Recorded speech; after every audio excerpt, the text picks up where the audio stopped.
Hi everyone, welcome to the second installment of Inside the Black Box. This time around, the video isn't going to be nearly as technical as it was for the ABS video. Today's Inside the Black Box is focused on the hacks for getting professional quality audio into your videos or your blogs. We'll cover how to edit it in a later instructional video. With all of the videos that have come out because of COVID, you may notice that some people are getting near studio quality sound from pretty simple equipment, while other people are getting the tonal quality of a McDonald's drive-thru while using pretty expensive equipment. We're going to run through some of the equipment and techniques that people are using and show you how to get the best result from any of them. But before we get going, no matter what equipment is being used to record, we need to get a nice quiet room to record in. Ideally, we'd be in a sound-insulated studio with foam walls to limit echoes, but not many of us have that luxury when we're recording a tutorial on UV spectroscopy. So we'll have to settle for a room where we can close the door and not too much noise gets in. We can limit the outside noise a little more by rolling up a towel and blocking the crack under the door, and/or by hanging a heavy towel over the window to help block the outside noise. Also, we can turn off the furnace while we're recording so we don't get the fan noise from it coming on and off while we record, or at least we can cover up the heat register with a folded towel. Similarly, we can shut off the bathroom fans, or if your computer has noisy fans, try to muffle them or at least move the mic as far away as possible. For the same reason, keep phones out of the room so that a perfectly good take isn't ruined by the sound of a ringer going off. Once a background noise gets into a recording, it's really quite difficult to get rid of it by editing. Probably the easiest way for most students to record audio is by using their smartphone. They can just set it to voice memo, record what they want to say, and then transfer the audio files to their computer when they're done. The sound quality will vary greatly depending on the quality of the microphone and the cleanliness of the screens covering the microphone, and how the phone is held. If I hold it at a distance or a crooked angle, I'm going to change the sound. If I get the distance just right, it'll sound okay. If I'm too close, it's going to start to sound distorted. If I'm too far, it's going to be quiet. And if I put it down on the table or do things like that, the sound quality and the sound volume are going to be all over the place. If it's very far from my mouth, then I'm not going to get that distortion, but I might pick up a lot of background noise compared to the amount of noise that I want to hear. This is called the signal-to-noise ratio. The next most common way to record is to use the built-in microphone in your computer or within your webcam.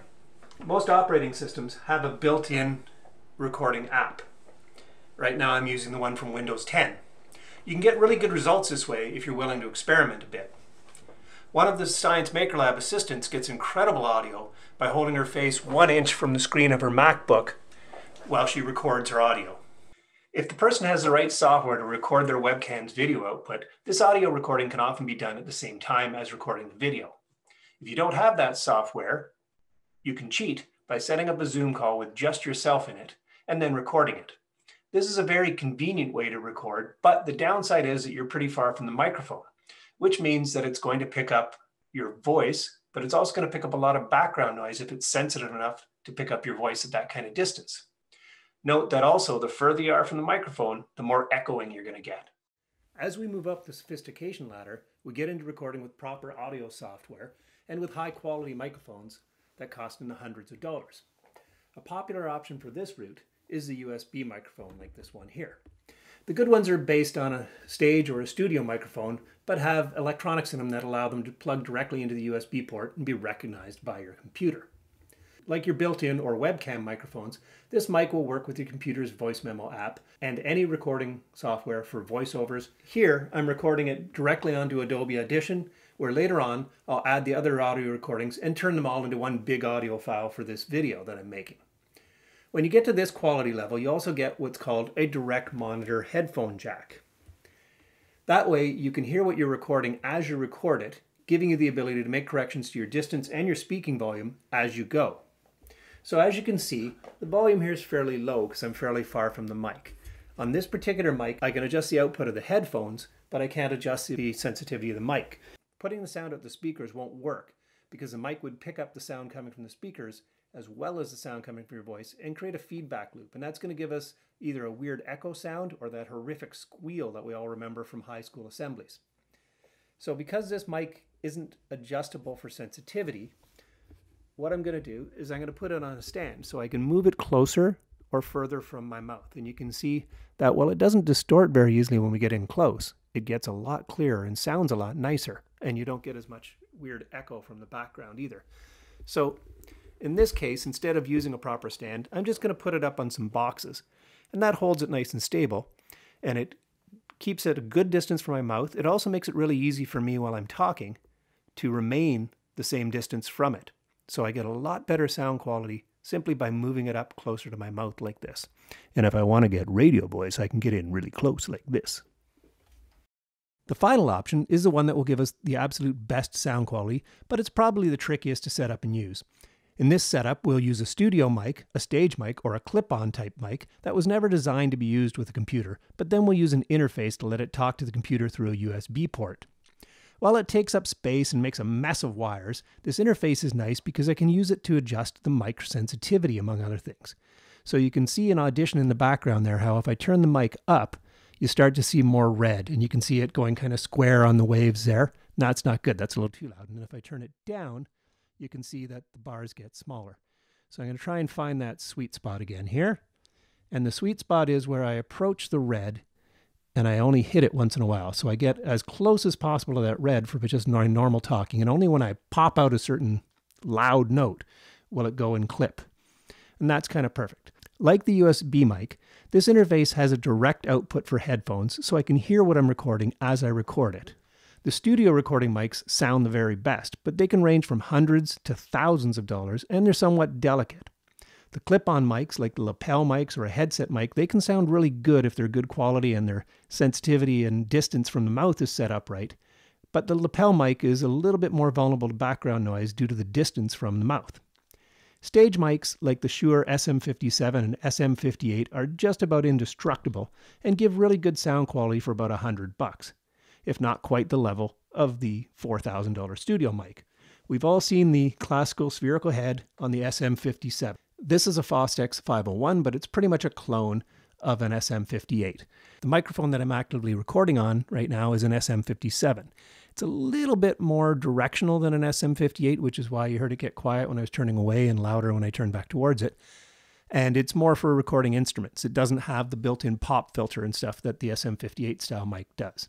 When we're recording indoors, though, we can use a simple pop filter, like this thing here in front of me. And that's really good because it not only gets rid of the popping sounds, but it also acts as a reference. So if I just push my nose up against it while I'm talking, I know I'm the same distance from the mic at all times. And it gets easy to find that sweet spot where the volume level's just right. You know, with these higher end mics, just like the Lab USB mic, which is also a pretty darn good sounding mic, the sound is good enough that you're going to notice the difference in tone between mics when I switch between my SM57 here and my 501 here. You can see that because I can turn down the sensitivity, despite the fact that these stage mics are much more sensitive to distance than our Rode condenser mic is, I can get very close to the mic while I record. This low sensitivity setting allows the mic to reject background noise like hums and buzzes and fans and things like that, while my close proximity to the mic allows a nice, clear, loud voice. Well, we've all watched videos where the sound quality ruined what would have otherwise been a very nice, polished video.